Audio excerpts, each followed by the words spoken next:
Welcome to the Geopolitics podcast channel, your one-stop destination for understanding the intricate world of international relations and power dynamics. We delve deep into the complex world of future conflicts, alliances, rivalries, and their potential impact on our lives.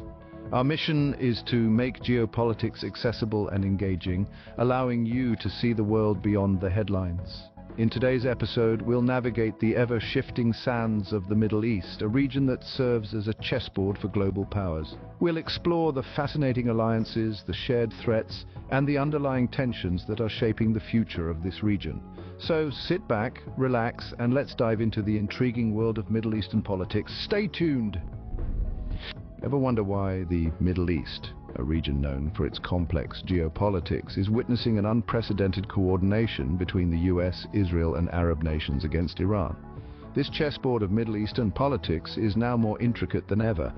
The current situation in the Middle East is a fascinating study of alliances and rivalries. We're seeing the US, Israel, and Arab nations, often with their own conflicting interests, coming together in an unusual alliance. Why, you ask? The answer lies in a shared concern about Iran's activities in the region. A key turning point in this scenario was the Abraham Accords, a series of US-brokered agreements in 2020 that normalized relations between Israel and several Arab nations. These accords have not only reshuffled alliances in the Middle East, but also intensified the geopolitical tension with Iran. But this is just the tip of the iceberg. Beneath the surface, the waters are churning with issues of security, power balance, and the ever-looming threat of conflict. So what's really going on here? Let's delve deeper into the heart of the matter. Rewind to the Trump-era Abraham Accords, a pivotal moment in Middle Eastern history.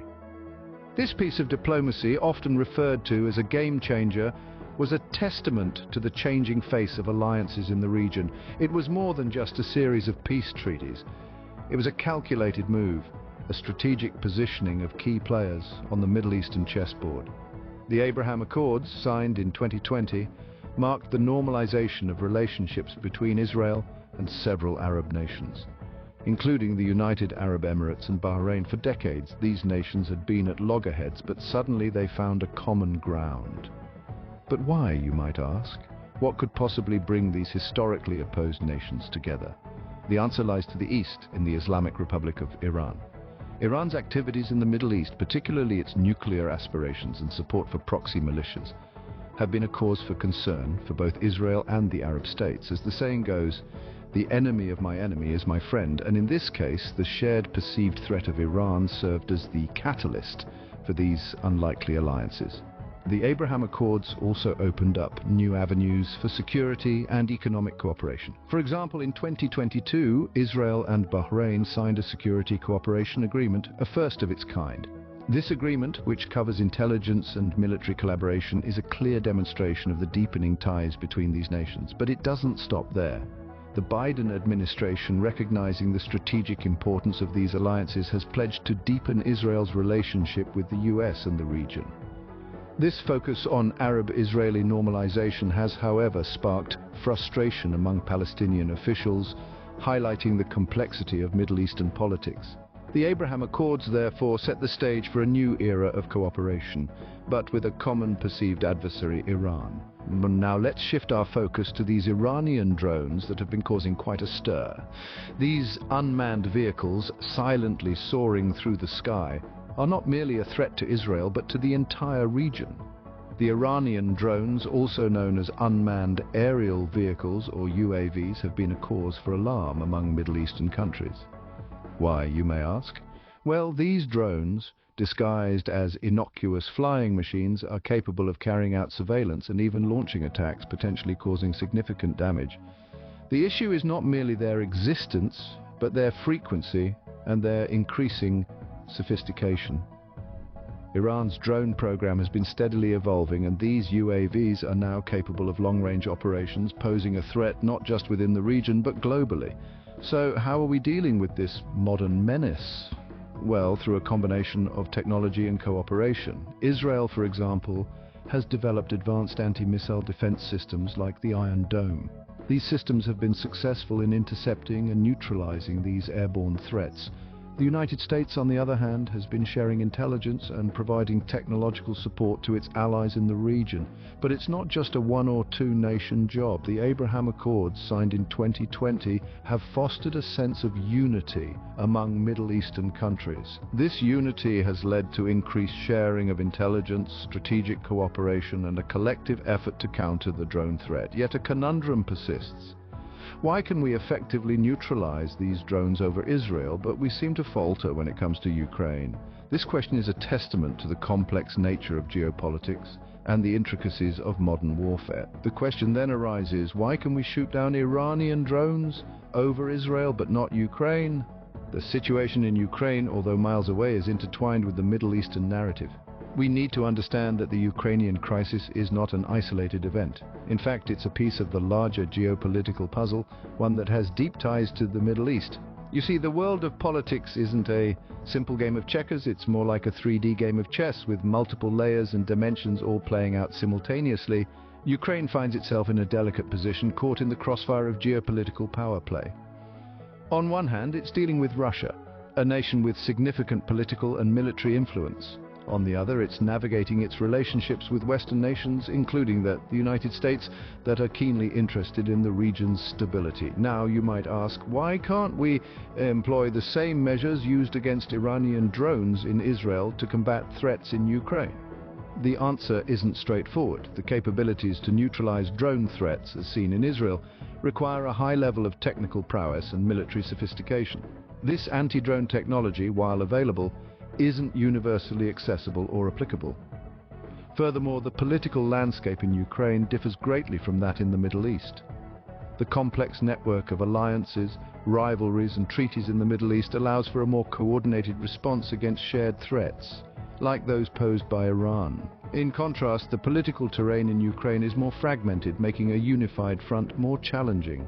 Finally, it's worth noting that the threat posed by drones isn't solely a military issue, but also a diplomatic one. The use of drones by Iran, for instance, is as much a political statement as it is a military tactic. In Ukraine, the situation is further complicated by the presence of multiple stakeholders with varying degrees of influence and interest. As we see, the world of politics is a complex web of interconnected threads, each influencing the other. So what does this mean for the future of the Middle East and the world at large? As we gaze into the crystal ball of geopolitics, we see the Middle East, a region often associated with conflict, potentially entering an era of unprecedented cooperation. The newfound alliance between the US, Israel, and Arab nations, primarily driven by their mutual concerns about Iran, could significantly alter the region's political landscape. The Abraham Accords, a historic agreement that normalized relations between Israel and several Arab nations, may start to bear fruit beyond the economic and cultural exchange. This pact could pave the way for a united front against shared security threats, such as Iran's drone program. However, it's essential to remember that alliances are not static. They evolve with shifting power dynamics and national interests. On the other side of the chessboard, we have the United States, a player whose moves often reverberate globally. The US, under the Biden administration, has signaled an ongoing commitment to the region's security and prosperity. Their involvement in fostering Israel-Arab relations, their stance against Iranian threats, and their dedication to peace negotiations between Israel and Palestine all indicate a strategic, long-term vision. However, it's crucial to note that this vision is not without its challenges. The path towards a more stable Middle East is fraught with potential pitfalls, from religious tensions to territorial disputes and political instability. The US, along with its regional allies, will need to navigate these challenges with great care and diplomacy. Moreover, the role of other global powers, such as Russia and China, cannot be ignored. Their influence in the region, through economic investments and diplomatic ties, could also impact the future of Middle Eastern politics. To sum it up, the Middle East is at a crossroads. The decisions made today by the US, Israel, Arab nations, and other global powers will shape the region's future.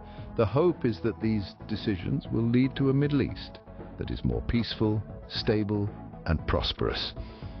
Only time will tell how this chessboard of Middle Eastern politics will play out.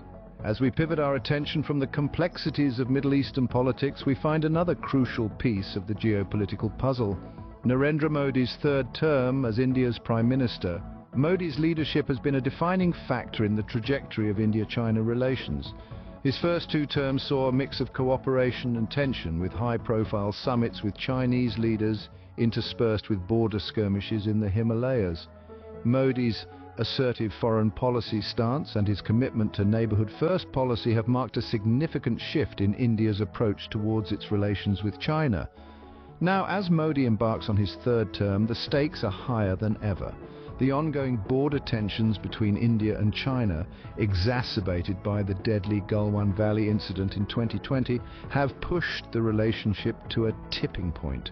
Modi's third term could prove pivotal in managing this fraught situation and steering India-China relations towards a path of peaceful coexistence. Furthermore, there is potential for a significant shift in India's foreign policy towards China. Modi's vision of Atmanirbhar Bharat, or self-reliant India, could drive a more inward-looking economic policy, reducing dependence on China. However, balancing this with the need for foreign investment, particularly in technology and infrastructure, will be a delicate dance. In summary, Modi's third term holds immense significance for India-China relations. It could potentially redefine the dynamics of this relationship, impacting not only the two nations but also the broader geopolitics of Asia and beyond. So, let's delve deeper into the key issues at play in the next video. Transitioning from the internal politics of India, we now cast our gaze towards the icy peaks of the Himalayas, where a long-standing issue between India and China persists: the border dispute. This conflict, which traces its roots back to the British colonial era, has been a constant thorn in the side of India-China relations. The two Asian giants share a 488-kilometer-long border, much of which remains undemarcated and contentious.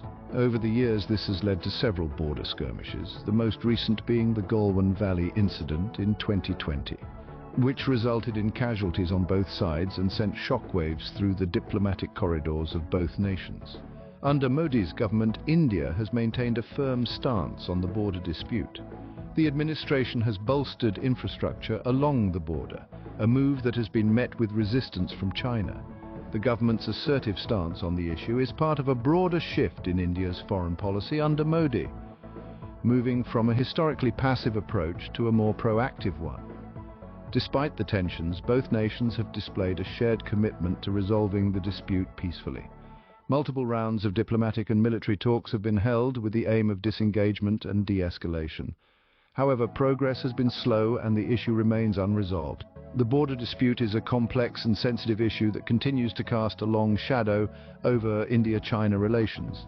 Its resolution, or lack thereof, will undoubtedly have a profound impact on the bilateral relations between the two nations and could potentially influence the wider geopolitical landscape.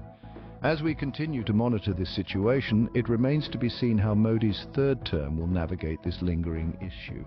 Despite the political tensions and border disputes, the economic relationship between India and China is a complex and intriguing one.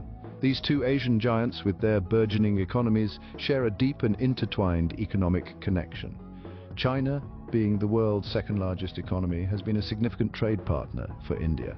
In 2020, bilateral trade between the two nations stood at an impressive $77.7 billion, despite the geopolitical frictions. However, the border dispute has cast a shadow over this economic relationship. The Galwan Valley incident in particular led to a wave of anti-China sentiment in India, resulting in calls for boycotting Chinese goods and restrictions on Chinese investments. Yet, disentangling the economies is easier said than done. From electronics to pharmaceuticals, the Indian market relies heavily on Chinese imports. As we look into Prime Minister Modi's third term, the potential for economic cooperation between these two nations remains immense. While the border dispute will undeniably continue to influence the political climate, the question of whether economic pragmatism can help navigate these choppy waters is one to ponder upon. The economic ties between India and China, thus, are not just about trade figures and investments, but also about diplomacy and strategic maneuvering. These ties will undoubtedly play a crucial role in shaping the future trajectory of India-China relations. The balancing act between economic cooperation and political tension is a delicate one, and how it plays out will have significant implications for both nations and the wider geopolitical landscape. Diplomacy has always played a key role in managing international relations, and the India-China situation is no exception. Navigating the complex web of economic ties and political tensions requires a delicate diplomatic touch. In his third term, Prime Minister Modi's government has employed a mix of hard and soft power in its diplomatic strategies. On one hand, there's been a firm stance on the border dispute, with India reinforcing its military presence in the region. On the other hand, there's been an emphasis on dialogue and negotiations to resolve conflicts. The potential for diplomatic breakthroughs in this term remains a topic of intense speculation. The recent high-level meetings between the two countries indicate a willingness to engage in constructive dialogue, suggesting that diplomacy may yet yield positive results. In this geopolitical chess game, international diplomacy also plays a significant role. The involvement of global powers such as the United States and Russia adds another layer of complexity to the India-China relations. As we move forward, these diplomatic strategies will be crucial in navigating the India-China tensions. The ability to balance assertiveness with cooperation, to engage in dialogue while safeguarding national interests, will be key in shaping the future trajectory of India-China relations. As the old saying goes, diplomacy is the art of letting someone else have your way, and in the high-stakes world of geopolitics, this art form takes center stage. Another crucial player in the India-China dynamics is the United States. With its significant geopolitical influence, the US plays a pivotal role in shaping the global chessboard. Historically, the US has maintained strong diplomatic ties with India, while also engaging with China on various fronts. This balancing act has had a profound impact on India-China relations. The strengthening of US-India ties, particularly in defense and strategic sectors, has been viewed with apprehension by China. The US's Indo-Pacific strategy, aimed at countering China's growing influence, has brought India and the US closer. This has added another dimension to the India-China border dispute, as the US has often backed India's stance, further straining China-India relations. In Modi's third term, this tripartite dynamic could potentially shift. With the US under a new administration and India's renewed emphasis on diplomacy, there could be a recalibration of strategies. The US's approach towards India and China and how it manages its relationships with these two major powers will significantly influence the geopolitical chessboard. As we move forward, the US will continue to play a key role in India-China relations. How it navigates its role in this complex geopolitical puzzle will undoubtedly have far-reaching implications. So, what does Modi's third term mean for the future of India-China relations? The dynamics between these two Asian giants have always been complex and multifaceted, with many predicting a potential shift in Modi's third term. The border dispute remains a significant point of contention, but there are also opportunities for cooperation in areas such as trade, technology, and climate change. India, under Modi's leadership, has shown a keen interest in balancing its relationship with China and the US. The question remains, however, how this balance will be maintained in the face of China's growing influence and the US's Indo-Pacific strategy. In the realm of economics, India and China are both significant players with intertwined interests. However, the trade imbalance between the two countries is a point of concern for India. In the coming years, Modi's administration will have to negotiate this economic terrain carefully. On the technological front, competition and cooperation could coexist. Both countries are making significant strides in areas like artificial intelligence and 5G. While competition in these areas could lead to tensions, it also opens up avenues for collaboration. As far as climate change is concerned, India and China, being among the world's largest carbon emitters, have a shared responsibility. The potential for collaboration in this area is immense and could serve as a confidence-building measure. Modi's leadership will play a crucial role in shaping the future of India-China relations. His diplomatic acumen, strategic vision, and understanding of India's national interests will be key factors in determining the trajectory of this relationship.